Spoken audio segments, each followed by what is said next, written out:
Bonjour à toutes et à tous, merci de nous rejoindre pour les informations en cette mi-journée du 30 novembre 2016. Voici le sommaire. 30 novembre, date inoubliable pour les Béninois. Le Dahomey en 1975 devenait République populaire du Bénin. À suivre dans ce journal, un rappel historique des Trois Glorieuses.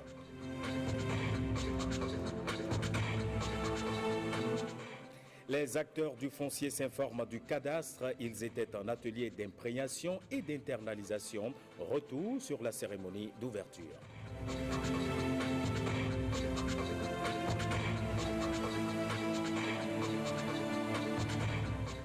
Un nouvel essai dans les librairies et bibliothèques. Son titre, Pardonner de l'abîme du mal à la victoire sur le mal. Son auteur est prêtre catholique. Il s'appelle Hubert Kadouide.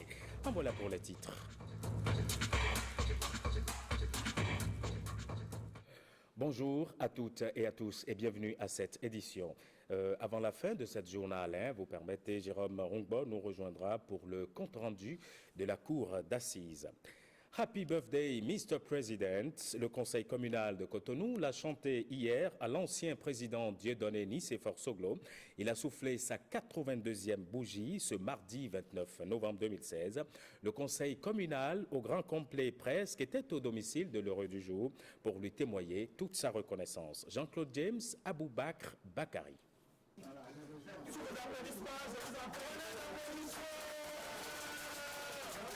C'est la 82e bougie qui est ainsi soufflée par l'ancien président de la République ce 29 novembre. Nicéphore Dieudonné Soglo, que les réseaux sociaux ont annoncé pour mort quelques heures plus tôt, est bel et bien vivant. Non, ça, une surprise qui, parce que d'habitude on est organisé, mais on m'a pris totalement de court.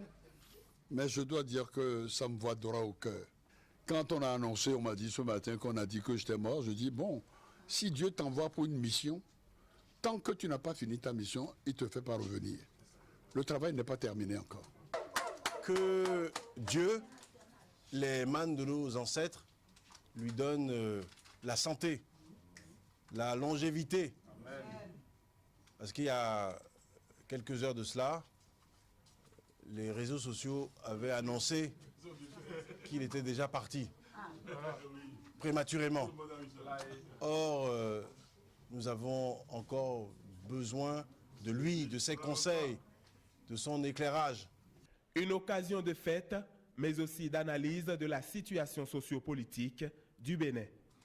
Je compte d'abord parmi les défis que nous avons relevés, vous les connaissez. Nelson Mandela nous a laissé une feuille de route à Maputo en 2006. Il a dit, première chose, quand tu viens comme chef d'État, qu'est-ce que tu dois faire? Tu dois te rappeler des souffrances du peuple africain qu'on a fait se battre les uns contre les autres. C'est grâce à eux qu'on a bâti l'Amérique. Ça, il ne faut jamais l'oublier. Et nous avons eu la chance d'avoir un frère, Barack Obama, qui a montré la qualité de ce qu'un noir peut faire à la tête d'un État. On peut l'applaudir. Ensuite, la deuxième chose, c'est qu'il ne peut pas avoir de développement sans énergie. La population de l'Afrique va croître de au moins 1 milliard d'habitants en 2050.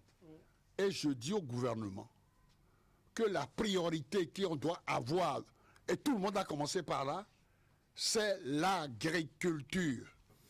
Et puis la dernière chose qui nous reste évidemment, et j'ai supplié les Japonais. Je leur ai dit, je vous en supplie. L'Éthiopie qui était à l'agonie est maintenant exportateur de maïs, de céréales. Je voudrais que nous soyons exportateurs. Je vais rencontrer le président de la République à son retour pour lui en parler. Et au niveau de notre mairie, je souhaite que le gouvernement nous donne enfin l'autonomie financière. Joyeux anniversaire à celui qui a été le premier président de l'ère du renouveau démocratique. Et puis, les acteurs concernés par la réalisation du plan cadastral du Bénin sont en atelier d'imprégnation et d'internalisation conceptuelle. Objectif, cerner tous les contours de réalisation de cet outil de développement. Yves Godopessi et Jean-Claude James ont suivi la cérémonie d'ouverture de l'atelier. Visiblement, les différents problèmes relatifs au foncier ne seront plus d'actualité avec la réalisation du cadastre. Mais La maîtrise du concept par tous les acteurs concernés est un préalable. Cadastre, c'est la cartographie précise du sol, de son occupation, de la propriété qui est assise sur cette cartographie. C'est d'autant plus important de réunir les acteurs autour de cette notion parce que après, il y a des intrants qui sont attendus de certains acteurs. Je veux par exemple nommer les géomètres experts. Il y a des spécifications techniques qui vont être, disons, admises ou requises. Il y a également des compatibilités techniques qu'il faudra assurer pour que le système, la base de données cadastrales puisse pouvoir être alimentée. Nous avons un cadastre multifonction, cadastre national multifonction à réaliser, et cela sera véritablement un outil de prise de décision et de développement de notre pays. De plus, le cadastre doit permettre à notre pays de jouer un rôle plus actif sur le marché hypothécaire de notre espace régional lieumois, avec la levée des entraves non financières portant essentiellement sur le foncier. Notaires, financiers, géographes, géomètres ou autres experts présents à cette rencontre sont appelés à baliser le chemin pour cette vaste opération. Cet atelier doit permettre de définir le concept du cadastre, de faire un synopsis sur le cadastre, ses principaux objectifs, contenus et portée. Un plan cadastral du Bénin, une décision du Conseil des ministres du 12 octobre qui entre progressivement dans sa phase active. Direction Louémé, audience foraine du médiateur de la République à Adjara. C'était en présence des populations et des autorités communales. Au cœur des débats, le développement à la base. Reportage. Évaluer les services rendus aux populations à la base. C'est l'objectif de cette audience foraine présidée par le médiateur de la République dans la commune d'Adjara. Joseph Nyolonfon s'est adressé aux populations en langue locale. Il leur a expliqué le bien fondé de cette activité qui, selon lui, permettra aux uns et aux autres de repartir sur de nouvelles bases. Une idée que soutient le maire d'Adjara. Consciemment ou inconsciemment, nos comportements à travers notre accueil, notre manière de parler, nos absences volontaires ou involontaires créent certainement des frustrations dans la population. Or, comme on le dit, frustration plus frustration égale détonation. Je voudrais dans cette perspective que cette occasion que nous offre le médiateur de la République et ses collaborateurs techniques soit un instant de sincères échanges, un moment de vérité. Les imperfections relevées au cours de cette audience foraine seront corrigées, a promis le maire d'Adjara, qui souhaite faire de la satisfaction des usagers la raison d'être de la commune. Demain 1er décembre, c'est la journée mondiale de lutte contre le sida. Ce sera une occasion unique pour reparler de cette infection qui ne doit plus être aujourd'hui sujet tabou. On peut bien vivre avec la maladie aussi longtemps que possible grâce à la prise en charge psychologique introduite dans le paquet de soins national. Les antirétroviraux, gage d'une longévité des personnes vivantes avec le VIH-Sida. C'est une enquête de Héloïse Winanto et de Edmond Ombre. Cette dame est porteuse du VIH-Sida. Elle a contracté la maladie depuis plus de 10 ans.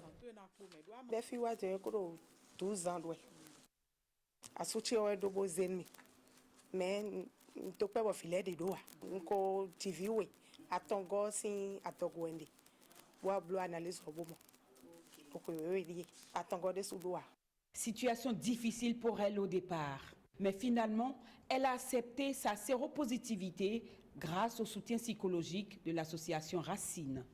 pour la population en général, l'infection à VIH est considérée comme un grand problème parce que pour certaines personnes, infection à VIH égale mort.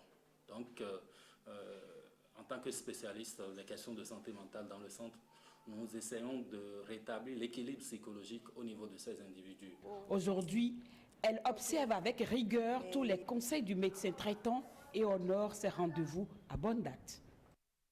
Rendez-vous au second des nanou bon et non les timènes nous azanima anima on cameo pratique de ado no yo anano itebetebe batterie m'dofi auto son couillon ton lait icona non nous amassion de 9h à 21h. Selon les experts, le traitement, s'il est bien respecté avec un bon suivi médical, réduit de manière considérable les risques de transmission sexuelle. Plus de 80 000 personnes sont détectées au Bénin. Les femmes et les jeunes sont les plus vulnérables. Il y a des femmes qui sont venues et que le fait qu'elles n'ont pas pris en charge directement leur molécule, là c'est des cas est revenu juste à 5. Or, normalement, toute valeur inférieure à 500 est déjà, c'est-à-dire suspect. Donc voilà que ça a chuté juste à 5, vous voyez. Donc la probabilité pour que celle-là, c'est-à-dire que puisse en échapper, c'est un peu faible, mais on se donne du courage.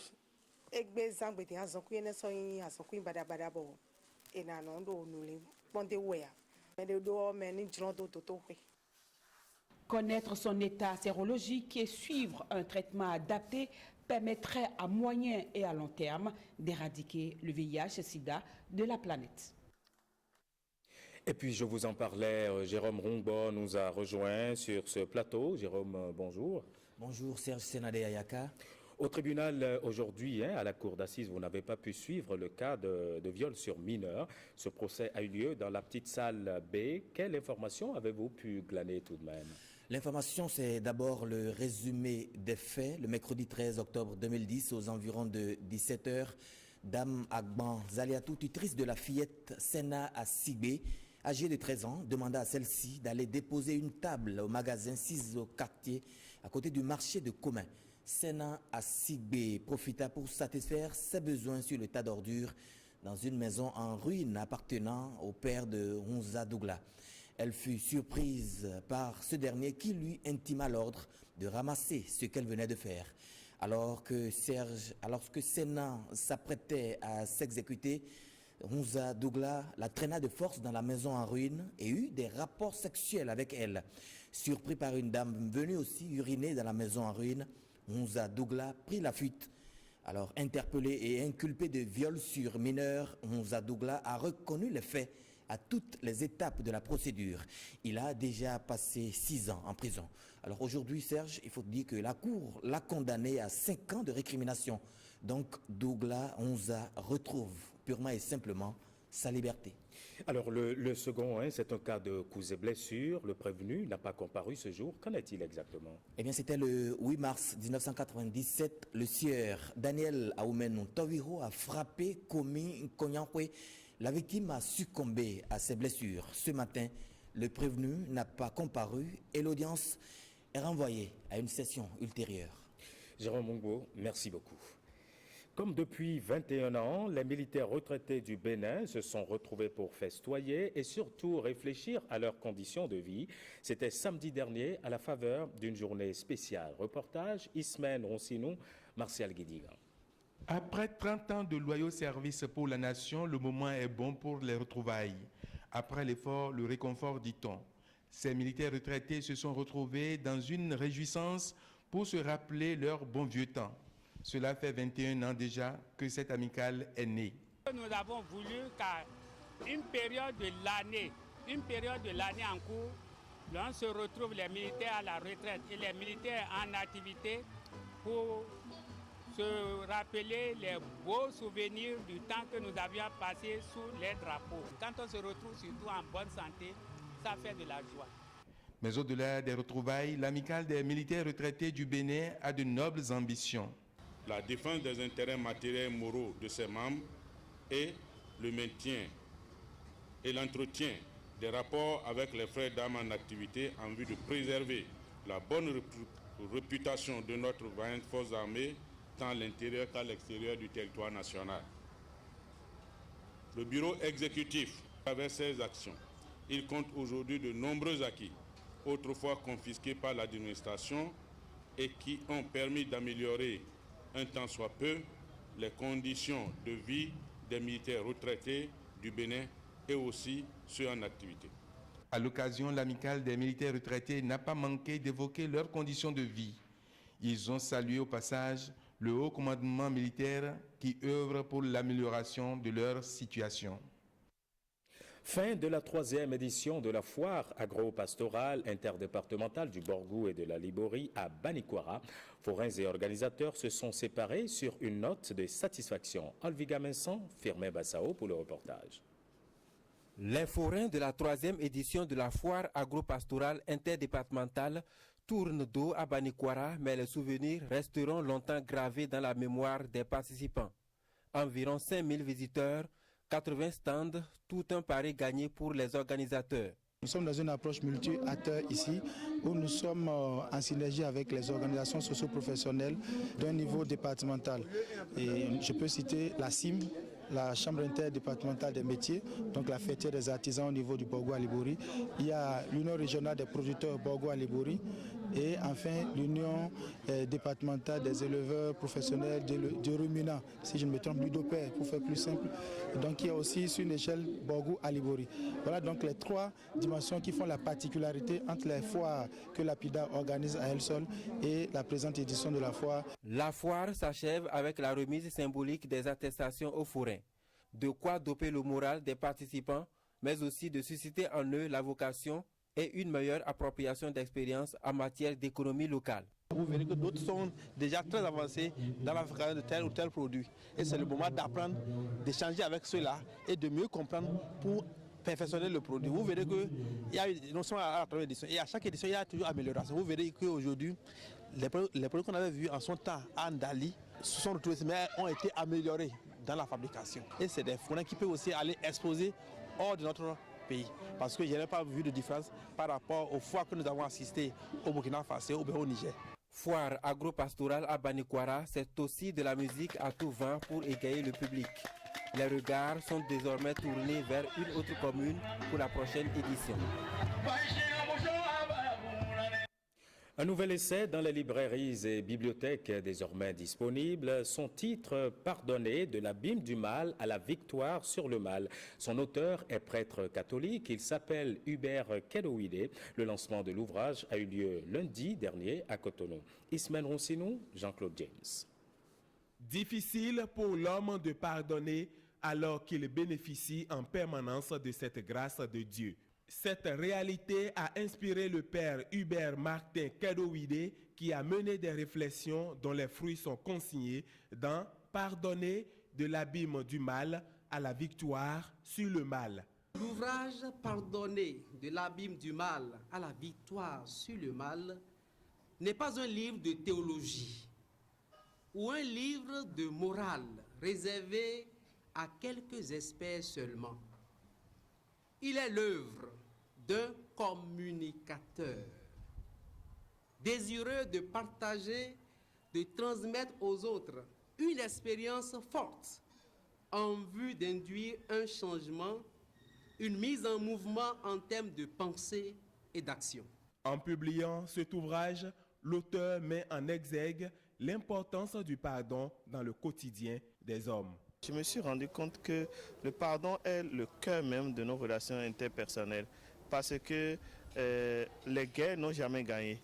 Dit en confiant à l'écriture mes réflexions, ce n'est pas d'abord pour dire aux autres pardonner, c'est facile de pardonner, le pardon c'est le remède extraordinaire. Non, c'est juste parce que je voudrais me sentir solidaire du monde dans leur difficulté de pardonner et en même temps montrer comment, au cœur de cette difficulté, nous avons des ressources immenses pour pardonner.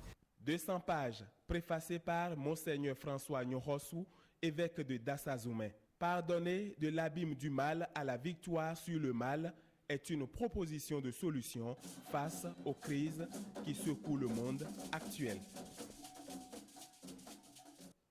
Religion toujours, l'organe transitoire de gestion de l'Église protestante méthodiste du Bénin poursuit sa tournée de sensibilisation dans les districts et régions. La dernière étape de la sensibilisation a réuni les responsables ce mercredi à Porto Novo. Le vice-président de l'organe transitoire fait d'ailleurs ici le point des différentes rencontres. Suivez plutôt.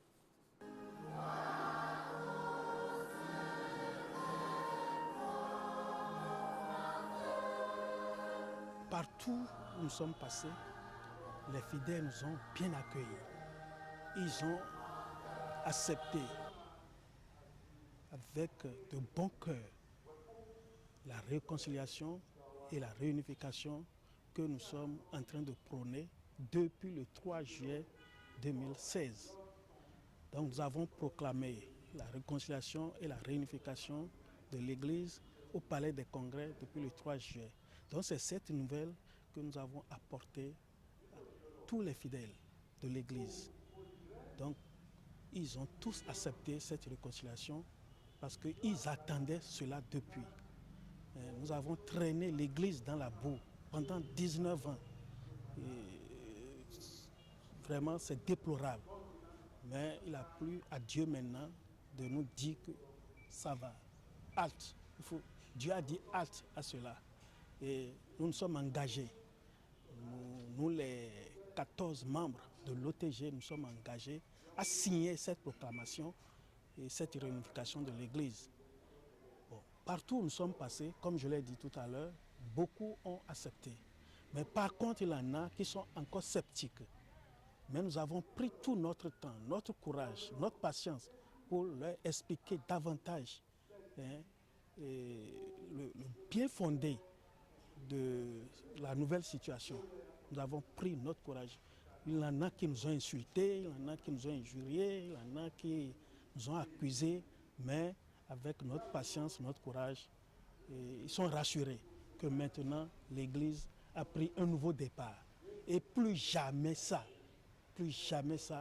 dans l'Église. Le dernier périple, aujourd'hui nous sommes à Porto Novo. Après Porto Novo, l'OTG va se retirer pour faire le point de la tournée de sensibilisation. Et nous avons déjà élaboré un plan d'action que nous sommes en train de suivre. Donc c'est ce plan d'action-là qui va nous conduire jusqu'à la fin de la période transitoire. Et pendant ce temps, nous serons en train de préparer la nouvelle équipe qui va s'installer après le 3 juillet 2017.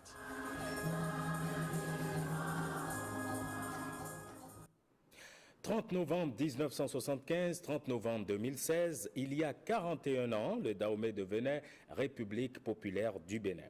Une date qui complète deux autres qui l'ont précédé, à savoir le 30 novembre 1972 et le 30 novembre 1974. Au total, 3 dates, 3 événements qui ont marqué l'histoire du Bénin. Retour sur ces événements à travers ce rappel historique que nous fait ici Alain Dossuyovo sur les 3 glorieuses au Bénin. Le jeudi 26 octobre 1972, le chef de bataillon Mathieu Kérékou, à la tête d'un groupe d'officiers, prenait le pouvoir en renversant le régime du conseil présidentiel. Justin Tometi Aomadegbe, qui venait d'accéder au pouvoir le 7 mai 1972, après Hubert Koutoukoumaga, devait se rendre à l'évidence du énième retour des militaires sur la scène politique. Ce fut la fin du régime civil. Le gouvernement militaire révolutionnaire, désormais aux commandes du Dahomey, a mis sur pied 2 commissions chargées de lui proposer dans les meilleurs délais un programme politique. Programme avec une teinte économique et socio-culturelle. Un mois après son accession au pouvoir, Mathieu Kérékou, le jeudi 30 novembre 1972, à la salle du peuple du palais de la présidence, archi-comble, devait présenter à la nation une déclaration radiodiffusée. Déclaration en direct sur la radiodiffusion nationale qui prendra le nom de discours-programme du 30 novembre 1972. En effet, ce fut un discours dénommé « Discours-programme de politique nationale et d'indépendance nationale ». Et comme pour socle de ce discours-programme, comptons d'abord sur nos propres forces, sur nos propres ressources, sur l'initiative créatrice des larges masses populaires. Un discours qui entend réorganiser toute la structure économique, culturelle et sociale du Dahomey. Le maître mot, c'était la libération de la domination étrangère, l'éradication de la corruption, de la concussion et du népotisme. Mathieu Kérékou entendait affermir l'autorité de l'État, développer des relations extérieures basées sur le respect de la souveraineté nationale, l'égalité et l'avantage réciproque. 2 ans après le discours-programme du 30 novembre 1972, le gouvernement militaire révolutionnaire devait ensuite faire une option politique, ce qui fut fait le samedi 30 novembre 1974. Le JMR opta pour le socialisme scientifique comme voie de développement et le marxisme-léninisme comme guide philosophique. Ainsi, pour Mathieu Kérékou, la société où il fera bon vivre pour chaque Dahoméen et pour chaque Dahoméenne sera une société socialiste. Mieux, une société qui s'oppose à l'exploitation de l'homme par l'homme, mais également à l'idéologie coloniale et néocoloniale. Et puis, le dimanche 30 novembre 1975, soit 1 an après, mais cette fois-ci depuis la place de l'indépendance à Cotonou, le président Mathieu Kérékou prend de court tous les Dahoméens et annonce le changement du nom Dahomey et la naissance de la République populaire du Bénin. La création du parti unique d'alors, le Parti de la Révolution populaire du Bénin, PRPB, ainsi que le changement des couleurs nationales. Le drapeau tricolore passe le témoin au vert frappé d'une étoile rouge à 5 branches régulières dans l'angle supérieur gauche. Sur le boulevard de la Marina, où l'événement a eu lieu, retentissaient 21 coups de salve suivis d'un défilé militaire et populaire. Ce fut les 3 Glorieuses. Et voilà qui met un terme à cette édition. Merci à toutes et à tous de l'avoir suivi. Prochain point de l'information sur l'ORTV, c'est tout à l'heure à 16h30. Mais d'ici à là, l'information continue sur le www.ortb.bj.